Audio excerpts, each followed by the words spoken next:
In the midst of all the holiday food, fun, and festivities, our resident veterinarian, Dr. Craig Pryor, is here to remind you not to forget about those items that could be harmful to your pets. Great to have you with us today. Yeah, thank you. There are a lot of hazards around the holidays, aren't there? Oh, yes. Yeah. Let's start with food.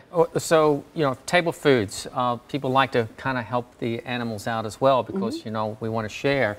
And any type of human food tends to be in too high in salts, fats, and spices and will cause digestive upsets. And in dogs, sometimes pancreatitis, which can be life-threatening. Oh, my. So it's just, rule of thumb is just don't feed them from the table. It's not good for them. And even big turkey bones are a right, problem. because they can splinter and cause problems, get caught in odd places, and that's not good for them either. And then you've got the other foods. Chocolate's toxic to them. You've got sweets that contain the sugar-free xylitol. That's toxic to pets as well. Really? Make sure if you're having deliveries, because a lot of people deliver chocolate and things like that, make sure you've got a sealed container on your front porch that they can put the packages in. Because I've had to numerous times treat dogs for chocolate toxicity because they find the chocolate, the box on the front porch and go, oh, I can smell chocolate in here. Time for a feed. And just tear it up. Yeah. Wow. So I would have even thought of that. That's important as well. And then you can just move on to, alcohol's not good for them. Obviously, not good for a lot of us either. And then you've got the decorations that are being put out, the electrical cords being put out that, cats like to chew on. Oh, there's something new to chew on. Christmas tree ornaments, tinsel, especially for cats, is just a huge no-no for them. And ribbons, too, could be a problem, I would think. Yes. And then chewing on Christmas trees. So then you look at all the plants that we put out, the poinsettias, and most of them tend to just cause, they're not highly toxic, but will cause digestive upsets. The Easter lilies are more toxic. They'll cause kidney failure in cats. So, but even so, you don't need that. Rule of thumb is just get the plants off the floors where the animals can't get to them.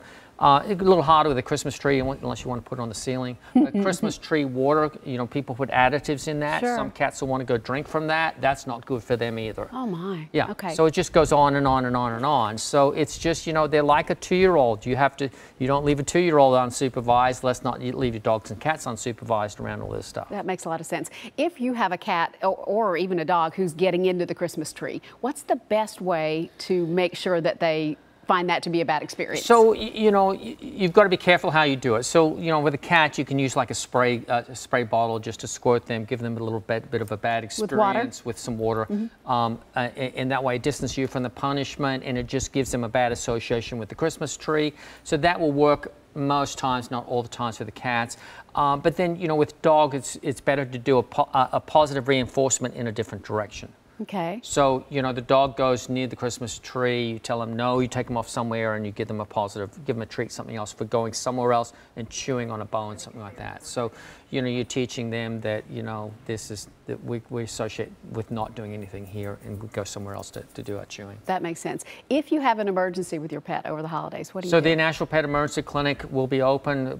Basically, it's open when your vet's closed, open at 6 o'clock at night, closes at 7 every morning during the week. Over the holidays, it's just open 24 hours. Location on 12th Avenue South, location on Meadowlark Lane in Rivergate, and then Southwest Broad in Murfreesboro, right near Sloan's Motorcycles. Those 3 facilities will be open whenever your regular vet's closed. Will be there to take care of you. That's a number and an address we need to write down, post it somewhere so we know. Need to know where it is. Yeah. Yep. Okay. Good stuff. Thank you. Thank you. Appreciate it. And happy holidays to you. Yes, you too. All right. Dr. Pryor is with the Murphy Road Animal Hospital. We'll put all of his information on our website. This segment sponsored by the Nashville Pet Emergency Clinic.